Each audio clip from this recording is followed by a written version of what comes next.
scholars, I'm Mrs. Sharp, and I want to share with you how to read words you encounter while you are reading that you may not know the meaning to. This reading skill or this strategy is called context clues. Context clues, so what is that? That's clues where readers use to find the meaning of unknown words. It could be pictures, surrounding sentences, examples that demonstrate the meaning, definitions with word clues such as this is, it refers to, it is called, as well as synonyms and antonyms.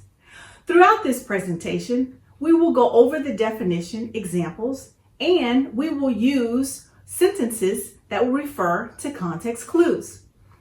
We'll do a I do, we do, and a you do. I will demonstrate examples. We will complete examples in a PowerPoint together. You will be able to do a practice assignment. So this objective for us, use context clues within and beyond a sentence to determine the relevant meaning of an unfamiliar word or multiple meaning words. Determine the meaning of words and phrases as they are used in text. So you will be able to figure out the meaning of an unusual word or phrase when I read it by using context clues. So let's get started. So the PowerPoint. What is context clues? Well, we have the definition. Context, the text around a new word. Context helps us understand a meaning. And then we have the word clues. That's pieces of information that helps us understand something. There are several examples, such as detectives and investigators. They use clues to solve crimes. Then we have doctors, and they use clues to solve medical problems. Well, how about you as a reader? You use clues from context to understand words and details. So what is context clues? Well, when we put it together, context clues, that's pieces of information in the text that help the reader understand words and details. There are several examples of context clues. We have the definition, we have synonym antonyms, we have inferences, and we have examples.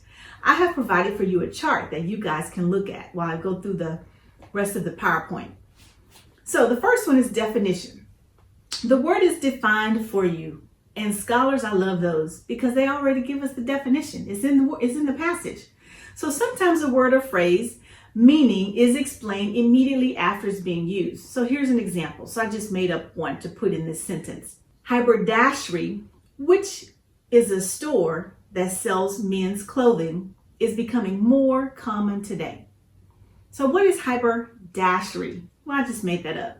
Scholars, if you say that haberdashery is a store that sells men's clothing, you are correct. Then the next one is synonyms. Synonyms, well, that is a word or phrase that means exactly or nearly the same as another word or phrase. So synonym means the same. SS. The meaning is usually right after the unfamiliar word and often separated from the rest of the sentence with commas, dashes, or parentheses. And I gave you a few examples right there so you can see those common words. An example, meat eaters that are carnivores are at the top of the food chain. All right, scholars, what's a carnivore?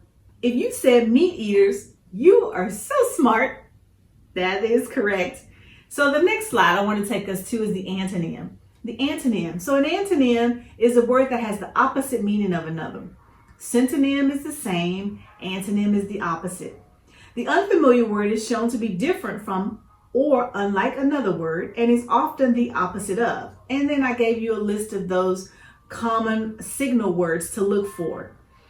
The example that I also put on the PowerPoint is Mike's parrot was loquacious, but Maria's said very little. All right, scholars, what do you think loquacious mean? Mike's parrot was loquacious, but Maria said very little. If you said talk too much, you are exactly right. The next one is inference. So inference. Inference is conclusions that a reader makes when they are reading. Again, we take what we know plus what we read, and then we make an inference. So the example here is, the monkey's vociferous chatter made me wish I had earplugs. What does vociferous mean?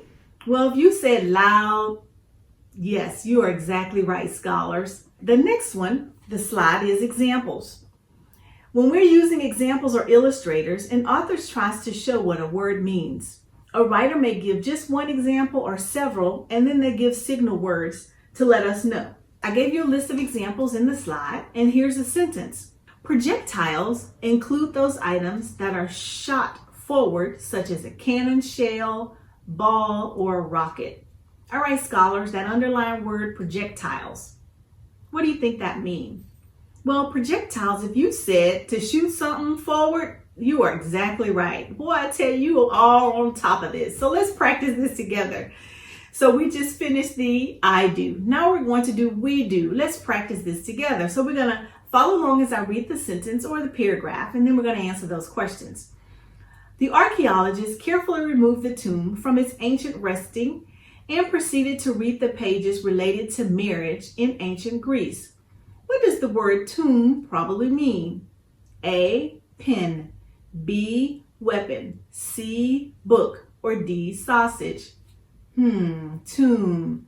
Removed it from ancient resting, and then they read pages. Oh, it is C. I did a think aloud for you so you can see the answer is C. I looked at the keywords or some of the clue words around it.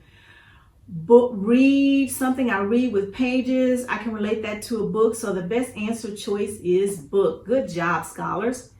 Now let's try one more. The Navajo language is an unwritten language of extreme complexity with no alphabet or symbols, and is spoken only on the land of the Navajo Nation in the American Southwest.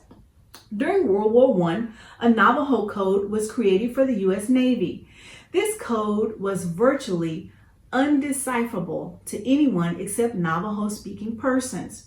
What does the word virtually probably mean? Pleasant, almost, never, or always. If you said almost, you are correct. Virtually means almost. So I'm going to look at some of the clues around there, and it says this code was virtually undecipherable to anyone except. So almost would be except. That was my key word in that one. So good job, scholars. Now it is your turn. You'll be able to complete the practice sheets individually or with the group. And those practice sheets have been provided for you. And I hope this PowerPoint was helpful to you in understanding context clues.